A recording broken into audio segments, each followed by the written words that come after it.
Everyone, what's up, and welcome back. I'd like to just mention that this is not going to be a review or anything. I just wanted to get this out there because I think it's really important for me to be able to help my fellow Americans who are also stuck in the Philippines and they don't know what to do. So, recently, I just got back from the Philippines and I'm now here in America. I flew in like yesterday, so I'm now in quarantine, and I gotta wait for 4 days before I get my rapid test, COVID test done. So I'd like to help you guys out. I'd like to share the things I did. I'd like to tell you the things I did in order for me to get out of the Philippines. And especially me, I didn't have a job. Especially when you don't have a job there, it's really kind of hard to be able to get out of the Philippines because you have taxes and fees, penalties that you got to pay for. So here we go. First thing I did was, if your passport's expired, renew it.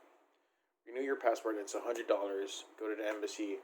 They won't really look up if you're overstaying or whatever, but just get your passport renewed if it's expired. Next, call the embassy. Tell them that you have this problem and you're filing for indigency. Okay? You tell them that you can't pay for your overstaying dues or your ACR dues or whatever. But tell them truth. Tell them the truth. Tell them why. Tell them how you got there, and they will help you out. All right. Next thing that they're going to ask you to do is they're going to ask you to write a letter to the commissioner of the Bureau of Immigration, telling them to pardon you or to try to cancel out, or I don't know what you call it, to pardon you from from paying for the overstaying bills or whatever penalty that had already incurred during your stay in the Philippines. Wait for their reply, and you can actually authorize the embassy to talk to immigration on your behalf, because you don't want to you don't want to be at immigration all the time, or you don't want to be calling them over and over again. The embassy will do that for you. They're that nice. Okay, so after that, after it gets approved, then you have a choice. You have a choice of either loaning the money, loaning the money from the embassy, loaning the money from the embassy for your plane ticket, or you can get your own plane ticket. It's up to you. What I did was I loaned the money because I honestly didn't have any more money, for anything. So they loaned me the plane ticket, and at the same time they gave me $100. They gave me $100 for my taxi, for food when I get here, and they are going to ask you if you have family to go to here in America, and which I did. So I gave them the address of my family. So yeah,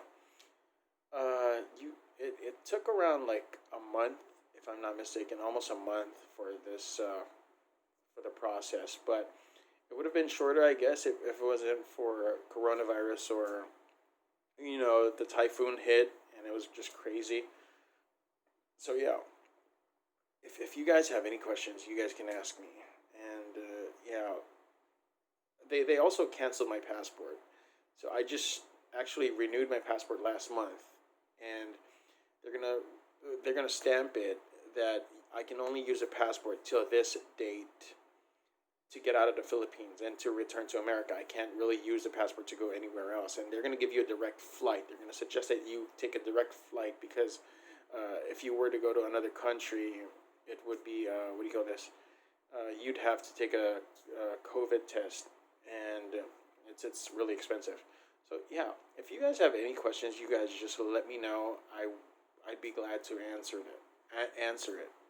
Uh, yeah, I guess I tackled everything, and yeah, I wish you guys luck. You can reach out to me anytime. Just send me a message, on on this channel, on this platform. All right. So peace. I wish you guys the best. I hope you guys settle everything out. Also, let me just add, as soon as the document was signed by immigration, the embassy booked the flight right away. So let's say the guy signed it today. What the embassy did was they booked the flight the next day. It was just really crazy. It was really fast. The transition was really fast. I didn't even think that I was ready for it. I also want you to guys to know that I was in the Philippines. I've been in the Philippines for 18 years. 18 long years. And yeah, I do love the Philippines. I have nothing against it. They're actually good people. Okay, they're very nice people. I love it. Okay, but for me to be there, I really couldn't get any job. I couldn't get a job. I couldn't make money. There was no growth at all. For me, you can't really put up your own business because you're gonna need money for that one, and at the same time you're gonna need visas and you know I yeah. So that's basically what happened to me, and I really wanted to share this to everyone who needs help because the information is not really out there. It's not really out there, okay, unless you have the guts to call the embassy and say, hey man, I need help. Hey guys, I need help. I'm in dire need of help. Yeah, so yeah. Peace, guys. Good luck.